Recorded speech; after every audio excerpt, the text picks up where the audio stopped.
പവിത്രത്തിൻ്റെ ഒരു അപ്കമിങ് എപ്പിസോഡിലേക്ക് എല്ലാവർക്കും സ്വാഗതം. രാവിലെ തന്നെ വിഷം ഒരു പത്രം എടുത്തുകൊണ്ട് ടെൻഷൻ അടിച്ച് ഓടി വരുന്നുണ്ട്. അച്ഛൻ കണ്ടോ, ഇന്നലെ വിക്രമിന് സംഭവിച്ച കാര്യങ്ങളൊക്കെ ഈ പത്രത്തിൽ അടിച്ചടിച്ച് വന്നിട്ടുണ്ട്. അച്ഛൻ്റെ പേരോട് കൂടിയാണ് വന്നിരിക്കുന്നത് എന്നിങ്ങനെ പറയാനും മാഷിൻ്റെ അടുത്ത്. പെട്ടെന്ന് തന്നെ മാഷ് പത്രം മേടിച്ച് നോക്കുക കേട്ടോ. അതിൽ തലേ ദിവസം രാത്രി വിക്രം രമ്യയെ ആക്രമിക്കാൻ ശ്രമിച്ചതും പോലീസ് അറസ്റ്റ് ചെയ്തതും എല്ലാം തന്നെ മാഷിൻ്റെ പേരോട് കൂടി തന്നെയാണ് അച്ചടിച്ച് വന്നിരിക്കുന്നത്. ഇത് കാണുന്ന മാഷിന് ദേഷ്യം വരും കേട്ടോ. കണ്ടോ കമലേ, എൻ്റെ മാനോ അഭിമാനവും എല്ലാം പോയി. നിനക്കിപ്പോൾ സമാധാനം ആയല്ലോ. ഇനി ഞാൻ എന്തിനാ അവൻ എൻ്റെ മകനാണെന്ന് പറഞ്ഞുകൊണ്ടിരിക്കുന്നത്? കമല, നീ എന്ത് തന്നെ വിചാരിച്ചാലും വേണ്ടിയില്ല, ഇന്നലത്തെ രാത്രി കൊണ്ട് ഞാനും അവനുമായുള്ള എല്ലാ ബന്ധവും മുറിഞ്ഞുപോയി. ഇനി അവനാരോ ഞാനാരോ എന്നിങ്ങനെ മാഷ് പറയുകയാണ്. മാഷ് പറയുന്നത് കേട്ട് എല്ലാവരും അന്തം വിട്ട് നിൽക്കുക കേട്ടോ. കമലാമ്മ കരയുന്നുണ്ട്. എന്താ മാഷേ ഈ പറയുന്നതെന്ന് ചോദിക്കുകയാണ്. അപ്പോഴേക്കും വേദിയും പറയുന്നുണ്ട്, മാഷേ അവസരപ്പെട്ട് ഇങ്ങനെ പെട്ടെന്നുള്ള തീരുമാനങ്ങളൊന്നും എടുക്കരുത് എന്ന് പറയുമ്പോൾ, അവസരപ്പെട്ടൊന്നുമല്ല, ഞാൻ എല്ലാം ആലോചിച്ചുകൊണ്ട് തന്നെയാണ് തീരുമാനങ്ങളെല്ലാം എടുക്കുന്നത്.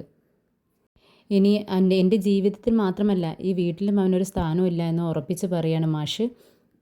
അപ്പോഴേക്കും നമ്മുടെ നന്ദിനി കിട്ടിയ അവസരം മുതലെടുക്കുക കേട്ടോ. എന്നിട്ട് മാഷിനോട് പറയുന്നുണ്ട്, അതെ അച്ഛാ, വിക്രമിന് സ്ഥലമില്ലാത്ത ഈ വീട്ടിൽ എന്തിനാ ഇനി വേദ ഇവിടെ നിൽക്കുന്നത്?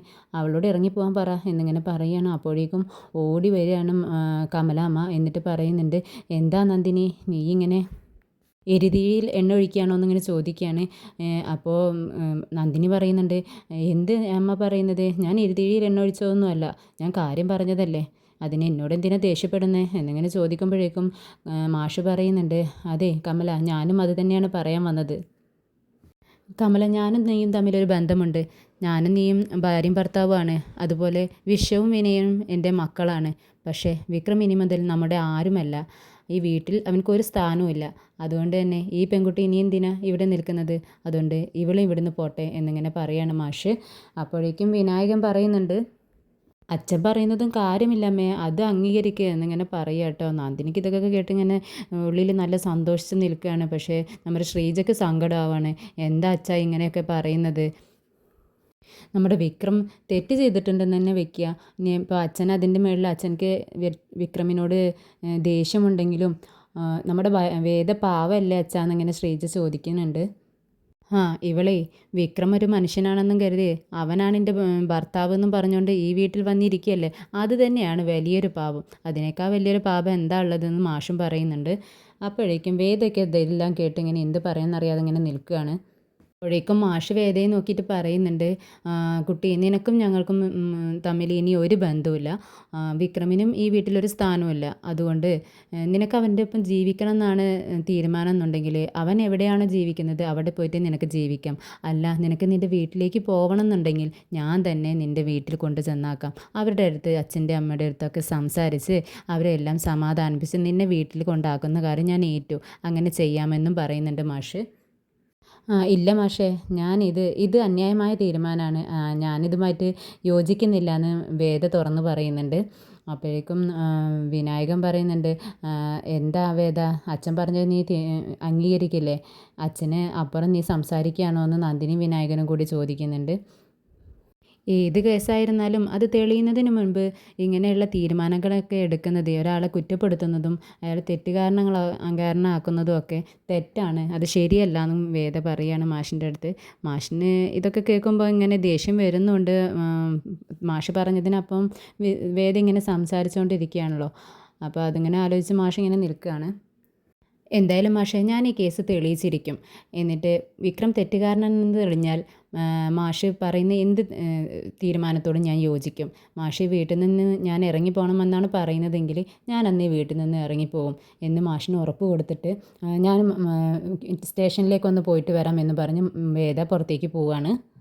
പിന്നീട് രാധയുടെ അച്ഛനമ്മയാണ് കാണിക്കുന്നത്. അച്ഛൻ അമ്മയോട് പറയുന്നുണ്ട്, എടി നീ അറിഞ്ഞോ? എന്താ മനുഷ്യ, എന്താ ഇത്രയൊക്കെ അറിയാനുള്ളത്? അതെ, നമ്മുടെ വിക്രമിൻ്റെ കാര്യം. വിക്രമിന് എന്ത് പറ്റി? അതെ, വിക്രമുണ്ടല്ലോ ഇന്നലെ അവരുടെ വീടിനടുത്തൊരു പുതുതായി താമസിക്കാൻ വന്ന ഒരു പെൺകുട്ടിയുണ്ട്. ആ പെൺകുട്ടി ഒറ്റയ്ക്കാണ് താമസിക്കുന്നത്. അവനെ ഇന്നലെ രാത്രി ആ പെൺകുട്ടിയുടെ വീട്ടിൽ കയറിയിട്ടേ ആ പെൺകുട്ടി അങ്ങ് വട്ടം പിടിച്ചു എന്നാണ് പറയുന്നത്. സ്റ്റേഷനിൽ പോയി കൊണ്ടുപോയി ആകെ കേസായില്ലേ, ഭയങ്കര പ്രശ്നമായി. നാട്ടുകാരൊക്കെ കൂടി പോലീസ് വന്ന് അവനെ പൊക്കിക്കൊണ്ട് പോയി എന്നിങ്ങനെ പറയുമ്പോൾ രാധയുടെ അമ്മ ഞെട്ടി പോവാട്ടോ.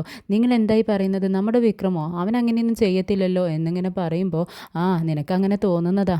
അവനെ അവൻ്റെ പിറകെ ഒരുപാട് പെൺകുട്ടികൾ നടക്കുന്നുണ്ടല്ലോ.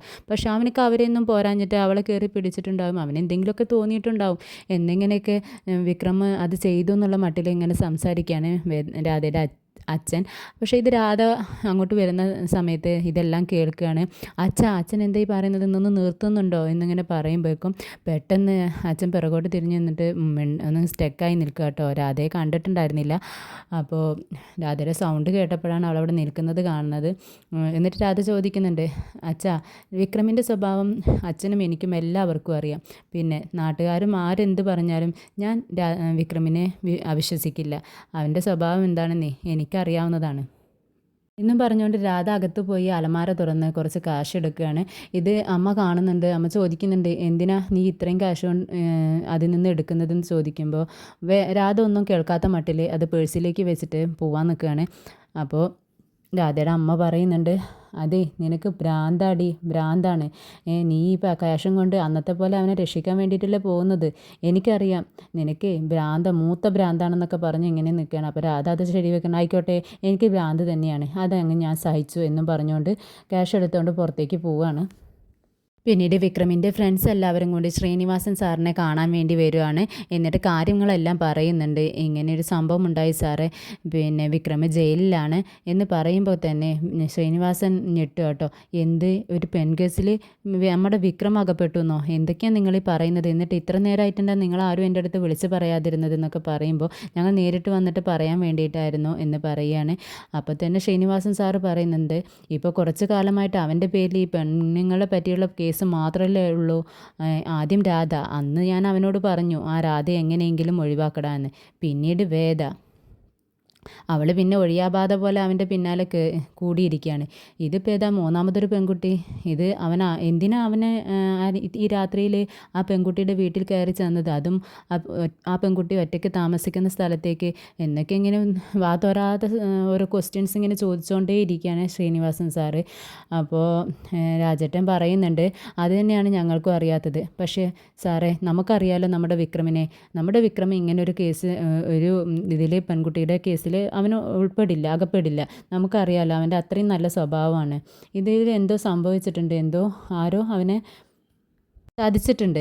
അത് എന്താണെന്ന് മാത്രമാണ് നമുക്ക് അറിയേണ്ടതുള്ളൂ. സാറ് അവനെ ഒന്ന് രക്ഷിക്കണം എന്നിങ്ങനെ പറയുകയാണ്.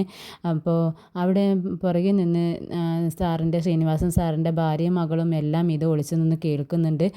ഇവരങ്ങ് പോയ സമയത്ത് ഫ്രണ്ട്സ് അങ്ങോട്ട് പുറത്തേക്ക് ഇറങ്ങിയ സമയത്ത് ഓടി വന്ന് ശ്രീനിവാസൻ സാറ് ആർക്കോ വിളിക്കാൻ വേണ്ടി ഫോൺ എടുത്തതായിരുന്നു. ആ ഫോൺ തട്ടിപ്പറിച്ച് അങ്ങ് വാങ്ങുകയാണ്. അതെ, നിങ്ങൾ ആർക്കാണ് ഈ വിളിക്കുന്നത്? ആ ജയിലിൽ കിടക്കുന്നവനെ രക്ഷിക്കാൻ വേണ്ടിയിട്ടല്ലേ നിങ്ങൾ വിളിക്കാൻ നോക്കുന്നത്? അങ്ങനെ ഇപ്പം അവൻ രക്ഷിക്കണ്ട. നമുക്കും 2 പെൺമക്കളാണുള്ളത്. നിങ്ങളത് ആലോചിക്കണം. അവരെയാണ് ഇങ്ങനെ ഒരുത്തൻ കയറി പിടിച്ചതെങ്കിൽ നിങ്ങൾ അവരെ രക്ഷിക്കാൻ നോക്കുമോ? ഇല്ലല്ലോ. ഏത് പെൺകുട്ടിയായാലും ആ പെൺകുട്ടിയുടെ മാനത്തിനൊരു വിലയുണ്ട്. പിന്നെ അവനിപ്പോൾ പഴയതുപോലെയൊന്നും അല്ല എന്നിങ്ങനെ പറയുമ്പോഴേക്കും ശ്രീനിവാസൻ സാറ് പറയുന്നുണ്ട്, അതെ അവൻ എൻ്റെ അനിയനെ പോലെയാണ് എന്ന് പറയുമ്പോൾ, അതെ അനിയനെ പോലെയല്ലേ ഉള്ളൂ, നിങ്ങളുടെ സ്വന്തം അനിയനൊന്നും അല്ലല്ലോ. നിങ്ങൾ എന്ത് പറഞ്ഞാലും ഇങ്ങനെ പറയുള്ളൂ. നിങ്ങൾ രക്തബന്ധമൊന്നും ഇല്ലല്ലോ. പിന്നെ അവനിപ്പോൾ കുറച്ച് കാലമായിട്ട് നിങ്ങളുടെ കയ്യിൽ നിന്നും വഴുതി പോകുന്നുണ്ട്. നിങ്ങൾ പറഞ്ഞത് എന്തെങ്കിലും അവൻ അനുസരിക്കുന്നുണ്ടോ എന്നിങ്ങനെ ചോദിക്കുമ്പോൾ ശ്രീനിവാസനും ഭാര്യ പറയുന്നതെല്ലാം ശരിയാണല്ലോ എന്നിങ്ങനെ ചിന്തിക്കുകയാണ്. എന്നിട്ട് പറയുന്നുണ്ട്, അതെ നീ പറയുന്നതിലും കാര്യമുണ്ട്. ഇപ്പോൾ കുറച്ച് നാളായിട്ട് ഞാൻ പറയുന്നതൊന്നും അവൻ അങ്ങ് ഉൾക്കൊള്ളുന്നില്ല. ഞാൻ പറഞ്ഞത് കേൾക്കാതെ അവൻ വേറെ ജോലിക്ക് പോയി, പണിക്ക് പോയി, ക്യാഷ് വേണമെന്നൊക്കെ പറഞ്ഞുകൊണ്ട് ഞാൻ പൈസ കൊടുത്തിട്ട് അവൻ അത് സ്വീകരിച്ചില്ല. അപ്പോൾ എനിക്കും തോന്നി അവൻ എൻ്റെ റൂട്ടിൽ നിന്നും മാറിപ്പോകുന്നുണ്ടോ എന്നൊരു സംശയമുണ്ട് എന്ന് പറയുമ്പോൾ ശ്രീനിവാസൻ സാറിൻ്റെ ഭാര്യ പറയുന്നുണ്ട്, അത് സംശയമല്ല, ശരി തന്നെയാണ്. ഇനി എന്തായാലും നിങ്ങൾ അവൻ്റെ ചുറ്റിപ്പറ്റി നടക്കുന്നതുണ്ടല്ലോ അതങ്ങ് നിർത്തിയേക്ക് എന്നും പറഞ്ഞ് അകത്തേക്ക് പോവുകയാണ്. അപ്പോൾ ശ്രീനിവാസ് സാറും ഇങ്ങനെ ആലോചിച്ച് നിൽക്കുകയാണ്. എന്നിട്ട് മനസ്സിൽ കരുതുന്നുണ്ട്, ശരി ഇനി കുറച്ച് നാളത്തേക്ക് അവന് വേണ്ടി ചെയ്യുന്ന കാര്യങ്ങളെല്ലാം അങ്ങ് നിർത്തി വെച്ചേക്കാം. അതിൻ്റെ ഫസ്റ്റ് സ്റ്റെപ്പ് ഇത് തന്നെ അങ്ങ് ആയിക്കോട്ടെ എന്നിങ്ങനെ കരുതുന്നുണ്ട്. പിന്നീട് ശങ്കരനാരായണൻ ദേഷ്യപ്പെട്ട് സംസാരിക്കുന്നതാണ് കാണിക്കുന്നത്. അദ്ദേഹത്തിന് നെഞ്ഞുവേദന അനുഭവപ്പെട്ട് ഹോസ്പിറ്റലിലൊക്കെ കൊണ്ടുപോയി വന്ന് നിൽക്കുന്ന സമയമാണ്. അതുകൊണ്ട് പത്മ പറയുന്നുണ്ട്, എന്തിനാണ് നിങ്ങളിങ്ങനെ ദേഷ്യപ്പെട്ട് സംസാരിക്കുന്നത്? ഇപ്പോൾ ഇങ്ങനെ ഹോസ്പിറ്റലിൽ നിന്ന് വന്നതല്ലേ ഉള്ളൂ, നിങ്ങളൊന്ന് ഒതുങ്ങിയിരിക്കുമോ എന്നൊക്കെ പറയുകയാണ്. അപ്പോഴേക്കും ശങ്കരനാരായണൻ പറയുന്നുണ്ട്, ഞാനെങ്ങനെയാണ് മനസ്സമാധാനത്തോടെ ഇരിക്കുന്നുണ്ട്? എൻ്റെ എല്ലാ സമാധാനവുമെല്ലാം നിൻ്റെ മോള് കൊണ്ടുപോയില്ലേ? അവളെ ഞാനെങ്ങനെ തലയിൽ വെച്ച് സ്നേഹിച്ചു. എൻ്റെ മറ്റ് 2 മക്കളെക്കാളും അവളെയാണ് കൂടുതൽ സ്നേഹിച്ചത്. അവൾ എന്ത് പറഞ്ഞാലും ഞാൻ അവൾക്കത് വാങ്ങിച്ചു കൊടുത്തിരുന്നു. എല്ലാമുള്ള ശിക്ഷയാണല്ലോ എനിക്ക് അവൾ തന്നിട്ട് പോയത് എന്നിങ്ങനെ കഴിഞ്ഞു പോയ കാര്യങ്ങളൊക്കെ ശങ്കരനാരായണൻ ഇങ്ങനെ വിളിച്ചു പറഞ്ഞുകൊണ്ടിരിക്കുന്നുണ്ട്. അപ്പോഴേക്കും മുത്തശ്ശി അവിടുന്ന്, ശങ്കര നീ എന്താ ഇങ്ങനെയൊക്കെ പറയുന്നത് എന്ന് പറയുമ്പോഴേക്കും, അമ്മ മിണ്ടാതിരിക്കണം, അമ്മയാണ് അവളെ വളർത്തി ഇങ്ങനെയെല്ലാം വഷളാക്കിയത്, കൊഞ്ചിച്ച് വഷളാക്കിയതാണ് എന്നൊക്കെ പറയുകയാണ്. അപ്പോഴേക്കും ശ്രീയും പത്രത്തിലുള്ള വിവരങ്ങളെല്ലാം പറയുകയാണ്, കാണിച്ചു കൊടുക്കുകയാണ് ശങ്കരനാരായണന്. അത് കണ്ടിട്ട് പൊട്ടിത്തെറിക്കുകയാണ്. കണ്ടില്ലേ പത്മ, എൻ്റെ മാനമെല്ലാം പോയില്ലേ? എൻ്റെ മരുമകൻ എന്നുള്ള അഡ്രസ്സോട് കൂടിയാണ് ഈ പേപ്പറിൽ വന്നിരിക്കുന്നത്. ഇനി ഞാൻ എല്ലാവരുടെയും മുഖത്ത് എങ്ങനെ നോക്കും എന്നിങ്ങനെ പറയുകയാണ്. മാഷ് പറഞ്ഞ അതേ ഡയലോഗ് തന്നെയാണ് നമ്മുടെ ശങ്കരനാരായണൻ പറഞ്ഞുകൊണ്ടിരിക്കുന്നത്. അപ്പോഴേക്കും നമ്മുടെ വേദ അങ്ങോട്ട് ഒരു ഓട്ടോയിൽ വന്ന് ഇറങ്ങുന്നുണ്ട്. എന്നിട്ട് വിളിച്ച് പറയുകയാണ്, അതേ ഈ വീട്ടിൽ ആരും ഇല്ലേ എന്ന് ചോദിക്കുന്നുണ്ട്. അത് കേട്ടിട്ട് എല്ലാവരും ഞെട്ടിത്തെറിക്കുക കേട്ടോ, നമ്മുടെ വേദയുടെ സൗണ്ടല്ലേ അത് എന്നിങ്ങനെ മുത്തശ്ശി പറയുന്നുണ്ട്. മുത്തശ്ശിയും പത്മയും എല്ലാവരും തന്നെ ഓടി പുറത്തേക്ക് വരികയാണ്. പത്മയും മുത്തശ്ശിയും കൂടി ഓടിച്ചെന്ന് വേദയെ, മോളെ വാ, ഓടി വാ മോളെ, എന്തൊക്കെയുണ്ട് നിൻ്റെ വിശേഷം എന്നൊക്കെ ഇങ്ങനെ ചോദിക്കുകയാണ്. അപ്പോഴേക്കും ഞാൻ അകത്തേക്ക് കയറിയിരിക്കാൻ വേണ്ടി വന്നതല്ല എന്ന് വേദ പറയുന്നുണ്ട്. ഞാനേ ഇവിടെ ശങ്കരനാരായണനില്ലേ, അദ്ദേഹത്തെ കാണാൻ വേണ്ടി വന്നതാന്ന് പറയുമ്പോൾ അച്ഛൻ്റെ പേര് മകളിങ്ങനെ എടുത്തു പറയുന്നത് കേട്ട് എല്ലാവരും ഇങ്ങനെ അന്തിച്ച് നിൽക്കുകയാണ്. അപ്പോഴേക്കും ശങ്കരനാരായണൻ പുറത്തേക്ക് വരുന്നുണ്ട്. നീ എന്തിനാ ഇങ്ങോട്ട് കയറി വന്നത്? നിന്നോട് ഇങ്ങോട്ട് വരാൻ പാടില്ലെന്ന് അച്ഛൻ പറഞ്ഞതല്ലേന്ന് ശ്രീ അങ്ങോട്ട് വന്നിട്ട് പറയുകയാണ്. നീയൊരു ജയിൽ പുള്ളിയുടെ ഭാര്യയല്ലേ എന്നൊക്കെ ചോദിക്കുന്നുണ്ട് കേട്ടോ. ഇത് കേട്ടിട്ട് വേദ പറയുന്നുണ്ട്, നീ സംസാരിക്കണ്ട, നീയാണ് ഇതിനെല്ലാം കാരണക്കാരൻ. നീയെല്ലാം ഒളിഞ്ഞു നിന്ന് ഗൂഢാലോചന ചെയ്ത് എൻ്റെ ഭർത്താവിനെ വിക്രമിനെ അകത്താക്കിയിട്ട് നിന്ന് സംസാരിക്കേണ്ട നീ എന്നിങ്ങനെ പറയുമ്പോൾ വർഷ അങ്ങോട്ട് വരുന്നുണ്ട്. എന്നിട്ട് പറയുന്നുണ്ട്, നിൻ്റെ ഭർത്താവ് ചെയ്ത കുറ്റം എൻ്റെ ചേട്ടൻ്റെ തലയിലാണോ നീ കെട്ടിവെക്കുന്നത്? നിങ്ങൾ തമ്മിലുള്ള ബന്ധമൊക്കെ മറന്നോ എന്നൊക്കെ ചോദിക്കുകയാണ്. അപ്പോൾ പറയുന്നുണ്ട്, വർഷേച്ചി മിണ്ടാതിരിക്കെ, വർഷേച്ചിക്ക് എല്ലാം അറിയാം. അതെ, നിങ്ങളുടെ ഭർത്താവുണ്ടല്ലോ ഒരു കൊലയാളിയാണെന്ന് പറയുമ്പോൾ ശങ്കരനാരായണൻ ഞെട്ടുന്നുണ്ട് കേട്ടോ. എന്താ വേദ ഈ പറയുന്നതെന്നുള്ളതിൽ നിൽക്കുകയാണ്. എന്നിട്ട് പറയുന്നുണ്ട്, എൻ്റെ താലി പിരിക്ക ചടങ്ങിന് വേണ്ടിയിട്ടേ അത് നടക്കാതിരിക്കാൻ വേണ്ടിയിട്ട് നിങ്ങളുടെ ഭർത്താവുണ്ടല്ലോ എൻ്റെ വിക്രമിനെ കൊല്ലാൻ വേണ്ടി ശ്രമിച്ചു. എന്തോ ഭാഗ്യം കൊണ്ട് അന്ന് രക്ഷപ്പെട്ടു അദ്ദേഹം. അതൊന്നും പോരാഞ്ഞിട്ടാ ഇപ്പോൾ ഈ ഒരു കളി കളിക്കുന്നത് എന്നിങ്ങനെ പറയുമ്പോൾ എല്ലാവരും തന്നെ ഞെട്ടിത്തെറിച്ച് നിൽക്കുകയാണ്.